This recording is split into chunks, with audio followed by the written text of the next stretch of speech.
audio jungle.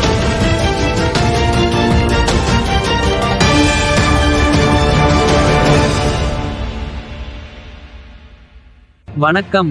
Tamil Nadu 360 செய்திகள். ஓசூரில் வழக்கறிஞர் படுகொலையை கண்டித்து சீர்காழியில் வழக்கறிஞர்கள் ஆர்ப்பாட்டம். நவம்பர் 22 ஓசூரில் வழக்கறிஞர் கண்ணன் அவர்களின் படுகொலையை கண்டித்து சீர்காழி வழக்கறிஞர்கள் சங்கத்தின் சார்பாக வழக்கறிஞர்கள் ஆர்ப்பாட்டத்தில் ஈடுபட்டனர். முன்னதாக கிருஷ்ணகிரி மாவட்டம் ஓசூர் ஏரி தெருவை சேர்ந்தவர் கண்ணன், வயது 30. வழக்கறிஞரான இவர் ஓசூர் நீதிமன்ற வளாகத்தில் இருந்துள்ளார். அப்போது வழக்கறிஞர் ஆனந்தன் என்பவர் கண்ணனை சரமாரியாக அரிவாளால் வெட்டியுள்ளார். இதில் படுகாயமடைந்த கண்ணன் உயிருக்கு ஆபத்தான நிலையில் மருத்துவமனையில் சிகிச்சைக்காக அனுமதிக்கப்பட்டு உயிரிழந்தார். வழக்கறிஞரை அரிவாளன் வெட்டியதை கண்டித்து வழக்கறிஞர் பாதுகாப்பு சட்டத்தை உடனடியாக ஏற்றிட மத்திய, மாநில அரசுகளை வலியுறுத்தி வழக்கறிஞர் சங்கத்தின் கூட்டு நடவடிக்கை குழு வலியுறுத்தலுக்கிணங்க சீர்காழி வழக்கறிஞர் சங்கத்தின் சார்பாக வழக்கறிஞர்கள் இன்று ஆர்ப்பாட்டத்தில் ஈடுபட்டனர்.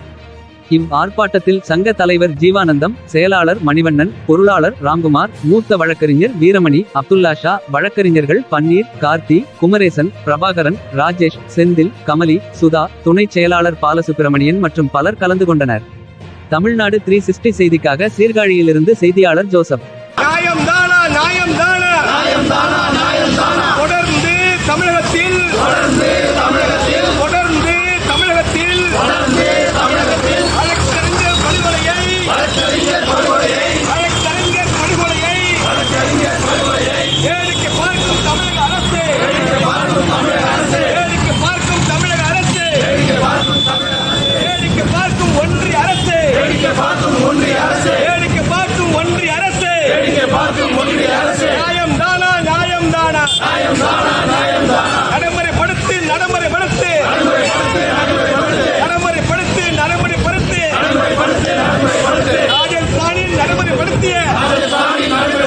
ராஜஸ்தானில் நடைமுறைப்படுத்திய